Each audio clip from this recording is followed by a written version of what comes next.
Hi everyone, welcome back to Telangana Vantillu. Kolhapur Mahalakshmi అమ్మవారు శక్తిపీఠం ఇది.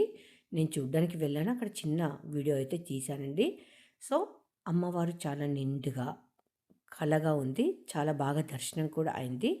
ఇక్కడ మనకేంటంటే గుడి కూడా ఇప్పుడు రీకన్స్ట్రక్షన్ చేస్తున్నారు. చాలా పెద్దగా కడుతున్నారు గుడి కూడా. ఇక్కడ నుండి కొంతమంది పసుపచ్చ గాజులు గానీ, ఆకుపచ్చ గాజులు గానీ, రెడ్ కలర్ గాజులు గానీ తెచ్చుకొని అవి వ్రతం చేసుకుంటారట. వ్రతం చేసుకొని ఆ సంవత్సరం మొత్తం ఒకటే ఒక కలర్ గాజులు ధరించడానికి ట్రై చేస్తారట. అక్కడ నుంచి చాలామంది గాజులు కూడా కొనుక్కొచ్చుకున్నారు. ఇక్కడ అమ్మవారి ముఖం ఎలా ఉంటుందో మనకు అచ్చంగా అమ్మవారు అలానే దర్శనం అయితే ఇస్తుందండి. ఇలా ఒక కలర్ గాజులు పెట్టుకుంటే ఇయర్లీ అంటే ఆ సంవత్సరం మొత్తం అదే గాజులు వేసుకుంటారు. సో మేము మార్నింగ్ వెళ్ళాము అభిషేకం కోసం టికెట్ తీసుకోవడానికని. చాలా లైన్ ఉంది. చాలా రద్దీగా కూడా ఉంది. బ్యాచెస్ వైస్‌గా చేస్తారక్కడ. బ్యాచెస్ ఉంటాయి కదా! బ్యాచెస్ వైస్‌గా చెప్తారు. 1 గ్రామ్ గోల్డ్ జ్యువెల్లరీ అయితే పుష్కలంగా ఉంది. అదే విధంగా కాస్ట్ కూడా ఉందండి. చాలా కాస్ట్‌లీ ఉన్నాయి. చాలా అంటే చాలా కాస్ట్‌లీ ఉన్నాయి.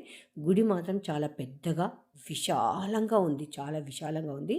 అమ్మవారికి దర్శనం మినిమమ్ 3 సార్లు చేసుకున్నాం.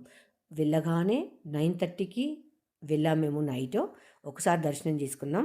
మళ్ళీ హారతికి ఒకసారి వెళ్ళాము.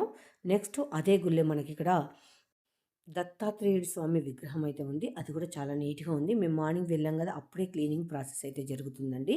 దత్తాత్రేయుడు చాలా బాగా దర్శనమిచ్చాడు. అలా చిన్న చిన్న టెంపుల్స్ అయితే గుడి మొత్తంలో ఉన్నాయి. గుడి కన్‌స్ట్రక్షన్ అయితుంది ఇంకా. చాలా పెద్దగా ఉందండి గుడైతే. ప్రశాంతంగా ఉంది మార్నింగ్ పూట. అండ్ ఇది అభిషేకం ప్లేస్. మేము కూడా చేయించుకున్నాము. కానీ ఈ బ్యాచ్ తర్వాత చేయించుకున్నాము. ఇక్కడ స్పెషల్ ఏంటంటే ఓన్లీ మగవాళ్ళు మాత్రమే అభిషేకం చేస్తారు. కుంకుమ పూజ కూడా చేస్తారు. వాళ్ళకి ఇంటికి కుంకుమ ఇస్తారు అభిషేకం చేసినాక. అండ్ ఆడవాళ్ళని వెనకాల కూర్చోబెడతారు. ఇక్కడ హోమం చేసుకునే అవకాశాలు కూడా ఉన్నాయండి. మీరు గానగాపూర్ వెళ్తే ఒక్కసారి ట్రై చేయండి అభిషేకం చేసుకోవడానికి. ఎక్కడైనా కానీ ఆడవాళ్ళు చేస్తారు. ఇక్కడ మాత్రం ఎస్పెషల్లీ మగవాళ్ళు మాత్రమే చేస్తారు అభిషేకం.